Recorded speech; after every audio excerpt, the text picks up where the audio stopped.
हर हर महादेव। आपको आज वरलक्ष्मी साधना के बारे में बताऊंगा। आप अपने जीवन में बार बार साधनाएं कर कर के थक गए हो, लक्ष्मी साधनाएं कर कर के थक गए हो और आपके जीवन में मनी की प्रॉब्लम है, पैसे की पनी है, धन नहीं आ रहा है, आपके धन आने के रास्ते बंद गए हैं, बंधे हुए हैं, तो आपको वरलक्ष्मी साधना एक बार जरूर करनी चाहिए। माता वरलक्ष्मी साधना करने से आपको 8 लाभ होते हैं। 8 लाभ होते हैं जिसमें आपको ऐश्वर्य लक्ष्मी की प्राप्ति तो होती है, साथ में आपके रुके हुए काम भी बनने शुरू हो जाते हैं और आपके किसी ने उच्चाटन किया है वो भी बंद हो जाता है, किसी ने आपकी लक्ष्मी बंधन किया है वो भी ओपन हो जाता है। मतलब वरलक्ष्मी साधना एक ऐसी साधना है जो हर किसी व्यक्ति को अपने जीवन में कम से कम एक बार करनी चाहिए।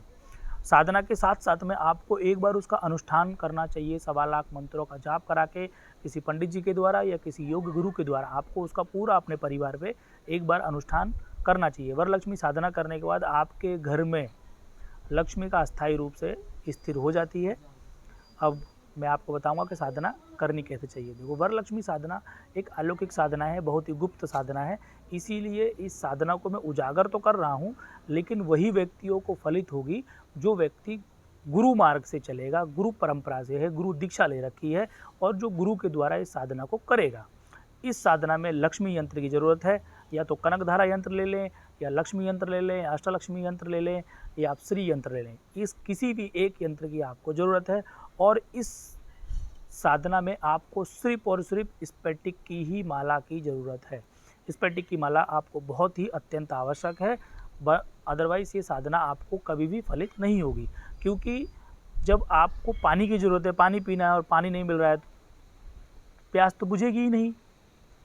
इसीलिए इसी तरीके से इतना ही समझ लेना कि आपको जो ये साधना करनी है और इस साधना का फल प्राप्त करना है तो आपको स्फटिक माला की ही ज़रूरत है, नहीं तो बिना स्फटिक माला के आपकी साधना ये सिद्ध नहीं होगी।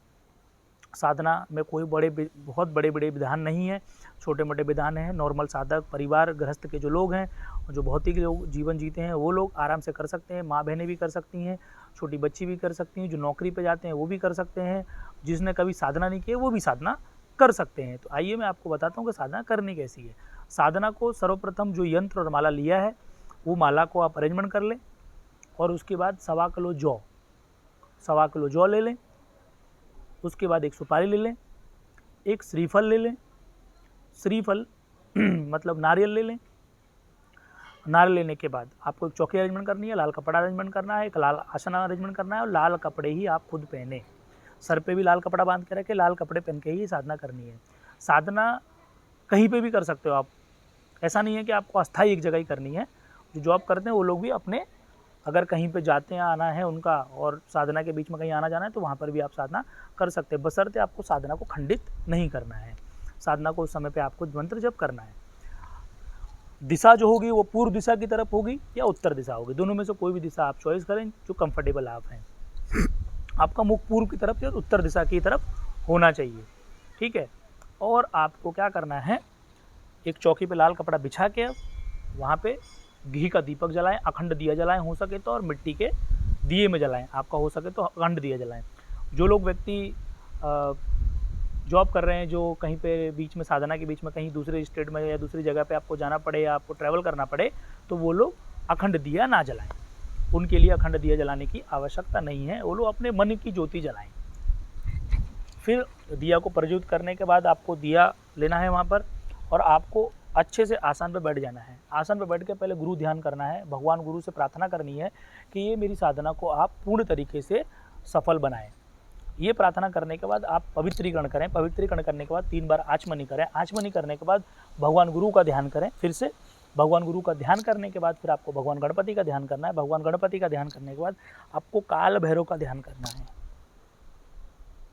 काल भैरव का ही ध्यान करना है या स्वर्ण आकर्षण भैरव का। इन दोनों का ध्यान करते हुए आपको प्रार्थना करनी है कि हे ये मेरे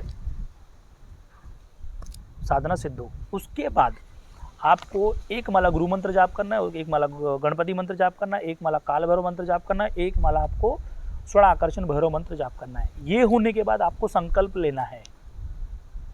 संकल्प लेना पहले दिन की साधना है। ये होने के बाद आपको संकल्प लेना है।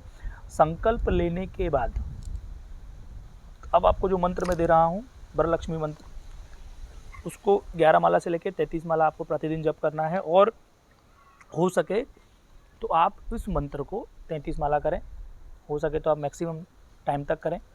बहुत ही विशिष्ट मंत्र है, पूरे इंटरनेट में कहीं किसी को नहीं मिलेगा। आप समझ लेना कि ये मंत्र बहुत गुप्त होते हैं और ये मंत्र को मैं आपको दे रहा हूँ। मेरा सिद्ध मंत्र है, मेरा किया हुआ सिद्ध है, मेरे जरिए भी आप अर्जी लगा के कर सकते हो। मंत्र मैं बता देता हूँ, मंत्र आपको डिस्क्रिप्शन में लिख के दे दूंगा मैं। ओम ऐंग रीम श्रीम, ओम ऐंग रीम श्रीम वरलक्ष्मी ऐंग रीम श्रीम क्रीम नमो नमः। डिस्क्रिप्शन में लिख के दे दूंगा। ये मंत्र को आपको जप करना है। जब साधना का दिन अंतिम समय हो जाएगा, साधना पूर्ण हो जाएगी, पहले दिन आपको ये करना है। दूसरे दिन से आपको डायरेक्ट गुरु मंत्र करते हुए, लक्ष्मी मंत्र करते हुए 11-11 बार जप करते हुए, काल भैरव का 11 बार जप करते हुए, स्वर्णाकर्षण करते हुए आपको डायरेक्ट मंत्र पे आ जाना है। पहले दिन आपको थोड़ा सा समय लग जाएगा, 2-3 घंटे लग सकते हैं। दूसरे दिन से आपको ज़्यादा 33 माला करोगे तो आपको ज़्यादा 1 घंटा लगेगा। 1 घंटा या 1 घंटा समझो 10-15 मिनट लग जाएंगे आपको, उसमें आपको ये पूरा कंफर्ट हो जाएगा। लेकिन अब ये साधना अंतिम जब 11 दिन की करने के बाद आपको क्या करना है कि जो चावल हैं, 1.25 किलो चावल से 1.25 किलो जौ ले लें, आपका 2.5 किलो हो जाएगा। और उसमें कुछ घी मिला लें और थोड़े से फ्रूट ले लें, पंचमेवा ले लें। और घर पे एक छोटा सा आम की लकड़ियों से हवन करना है। कंडे के उपले हो तो कंडे के उपले से भी हवन करना है। मैंने बहुत सी साधनाओं में बताया हुआ है हवन कैसे करना है, उस तरीके से आप साधना में कोई दूसरी वीडियो देख के आप साधना देख ले। आपको और भी कोई परेशानी नहीं आए तो मैं आपको बता देता हूँ कि ज़्यादा कुछ विधि विधान में ना जाते हो, गुरु देवता का ध्यान करते हो, आपको अग्नि प्रज्वलित करना है। ओम अग्नि नमः बोलते हो, अग्नि को प्रज्वलित करते हुए भगवान गणपति की 1 माला का आहुति दें, 1 माला गुरु देवता के माला का आहुति दें, 1 माला काल भैरव का दें, 1 माला आपको देना है स्वर्णाकर्षण मनु को। और जो मंत्र आपने जप किया है उस मंत्र का 5 माला का आप आहुति कर ले। फिर जैसे आहुति खत्म हो जाएगी, क्षमा याचना करें। क्षमा याचना करने के बाद भोग दें, भगवान से करें कि जैसे ही मैंने आहुति दी है कोई गलती होगी तो माफ़ करना। और उसमें फिर आपको भगवान को भोग देना है। भोग देने के बाद आप भगवान को दक्षिणा देनी है। दक्षिणा देने के बाद फिर भगवान से क्षमा याचना करनी है। क्षमा याचना करने के बाद आपको पूर्ण आहुति देनी है। पूर्ण आहुति देने के बाद आपको आरती करनी है। आरती करने के बाद अगर आरती नहीं कर सकते तो कोई बात नहीं है, आरती करने के बाद आप भगवान को जल अर्पण करना। जल अर्पण करने के बाद आपका यज्ञ समाप्त हो जाएगा। घर के छोटे छोटे यज्ञ होते हैं, उनमें बहुत ज़्यादा विधि विधान में जाने की ज़रूरत नहीं है। साधनाओं के इसी तरीके से करनी चाहिए। अनुष्ठान में बहुत प्रॉपर विधि विधान से किए जाते हैं। अगर किसी को अनुष्ठान करवाना है हमसे, महालक्ष्मी का अनुष्ठान करना है, 10 महाविद्याओं का अनुष्ठान करना है, भैरव जी का करवाना है, स्वर्णाकर्षण भैरव करवाना है, मृत्युंजय भैरव करवाना है, आपको गायत्री हवन करवाना है, तो आप हमसे संपर्क कर सकते हैं। किसी भी तरीके का अनुष्ठान 1.25 लाख मंत्र जाप करवाने के बाद आप 12,500 आहुतियों के सहित पूर्ण तंत्र बाधा निवारण परिवार में और लक्ष्मी बंधन कराने के लिए, लक्ष्मी को आबद्ध कराने के लिए, लक्ष्मी को घर में अस्थायी रूप से स्थिर कराने के लिए आप हमसे संपर्क कर सकते हैं। हम आपके घर पे आकर भी यज्ञ अनुष्ठान कर सकते हैं और आप हमारे जो मंदिर है वहाँ पर संकल्प लेके भी आप करवा सकते हैं।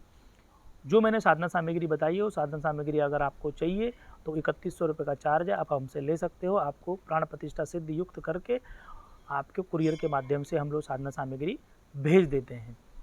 तो आपकी साधना सफल हो ऐसा मेरा आशीर्वाद है। आप साधना खूब मन से अच्छे से करें, तन धन से करें। मेरा तो एकमात्र उद्देश्य है कि भारत के सभी सनातनी हर साधनाएं करें। पूजा पाठ में जो अपना समय बर्बाद करते हैं, जिसे उनको जो अपेक्षा होती है वो अपेक्षाएं पूर्ण नहीं होती, या जो उनको फल प्राप्त होना चाहिए वो फल प्राप्त नहीं होता, उसके लिए आपको साधनाएं करनी चाहिए। तो छोटी छोटी साधनाएं आप करते रहें और आपके जीवन को आनंदित बनाएं, ऐसा मेरा आशीर्वाद है। और सनातन धर्म आगे बढ़े, मेरा लक्ष्य यही है। और सनातन की तरफ सभी हिंदू, सभी सनातनी जागरूक हों। भक्ति के साथ में आपको साधना करना इम्पोर्टेंट है और भौतिक जीवन में साधना करना बहुत ही उत्तम होता है। हर किसी को साधना करनी चाहिए। हर हर महादेव।